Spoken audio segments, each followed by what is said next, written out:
I got to do the coolest thing a couple months ago in the middle of the desert on a 100-degree day here in Idaho. I got to hang out on an ice wall. This ice has been there for like 10,000 years. I went caving, and this isn't even super deep. It's maybe even 100 feet below the surface of the earth.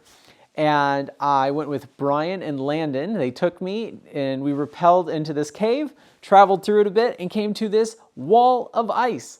And it was the coolest thing I've ever experienced because I usually try to avoid that white stuff. That sounds terrible. That does sound so bad. Oh God. Because I try to avoid ice because I don't like the cold. I'll have Brien explain why there's even a rift in the earth here, and then we'll get going on our journey.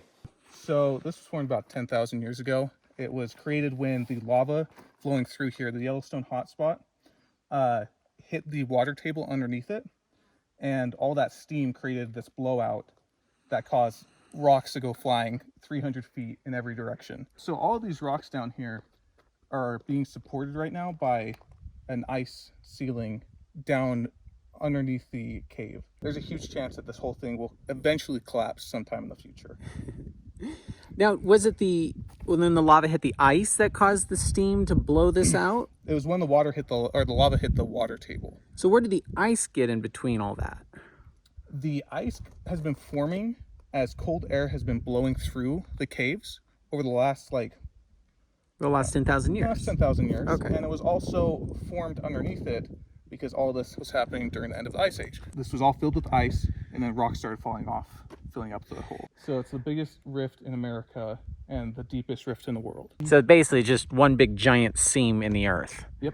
Averages about 6 feet wide and 200 feet deep. What's up? How long have you been caving? Oh, for about maybe 2 years as well. I'm excited about today. I didn't realize there's actually going to be ice under there. Oh yeah, and it's pretty cool. I don't know what the formations look like right now. Let's do this. Sick! Let's turn peak on. How much do you weigh? 235. So this is a really neat, redundant bolt system that only allows you to use one carabiner. So this was the initial entrance that was found back in 1957 when this cave was made. Or when the cave was discovered. I thought it was 10,000 years old, man. No, and so when this cave was discovered, the two people who discovered it, it was so incredible and the ice formations were so insane that no one believed them when they talked about it. So the initial name of this cave was Liar's Cave. Oh, wow. I don't believe you. I'm just kidding. So was the ice at this level, or are we still not at the level it was originally? Originally, it was at this level, and the entire walls would have been covered with ice. But since there was the entrance that was made for it, the ice has since melted down into lower levels of the cave. So human impact. Human impact. Wow.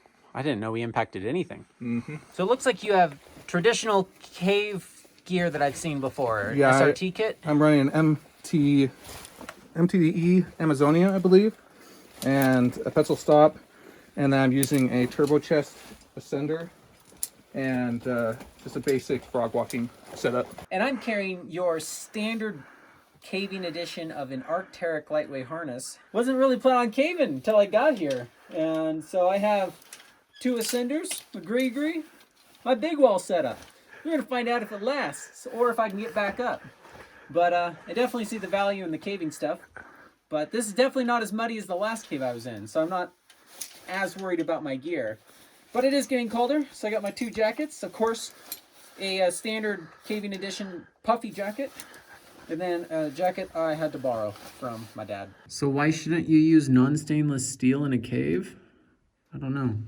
Is this groundwater or 10,000-year-old ice? So the lower layers of this thing would be 10,000-year-old ice, but majority of this is groundwater that kind of melts throughout the year. See some of the ice formations up there, though. And you think it's about 30 degrees down here? Around like 34 during the summertime. But this actually changes temperature. Yes, it does. So this will get cold. Yeah, down to 11 degrees. And this ice here is growing. There's layers of rocks, and each one of those layers is a different year. Science. Yep. Look, a rave party decoration. Oh, that's cool. So I am standing on top of an ice wall, and we are going to rappel this? Yes, sir. Cool.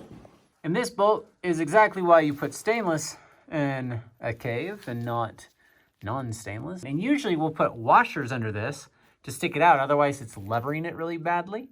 But instead, these guys drilled that out, so it sits in there really well.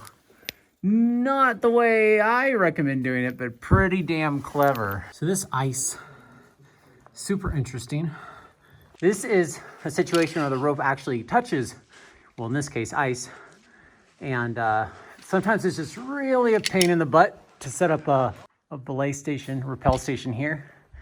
And so that's called alpine, when nothing touches. And this, what is this called? Oh, Idaho caving. So this is the Great Rift that we're standing under. And where did we just come from? We just did a boulder field right here. Yep. And we did the ice wall. And then this is what? This floor thing? Lake. It's the lake. Are we swimming today? Sure, I'm not. It has a 3-year cycle. So 1 year it's water, 1 year it's ice, and the next year it's gone. What year are we in? We're in the ice year. Sick. Wow. It's all fractured up. This will all disappear? Yeah, all of this ice by next year, this time, all gone. It'll just be rock underneath all of it. Crazy. That looks like an ice bush.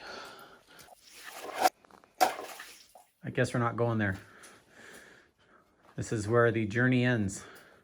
But instead of going up, we got to go all the way back the way we came. How much do you weigh? Oh, like 175. How much force do you think's on the line scale? Probably almost 2.0. I don't think you're that heavy. And even jerking it around, you're 1 point... Oh, it was 1.2 until you got right here and jumped to 1.46. That looks comfortable, man. I bet people want to try caving now that they watched you just do that. The higher he gets up, the less rope there is in between him and the load cell, so there's less rope to absorb. The closer you get to the anchor, the more force you're going to see. That makes a lot of sense, because I just made that up.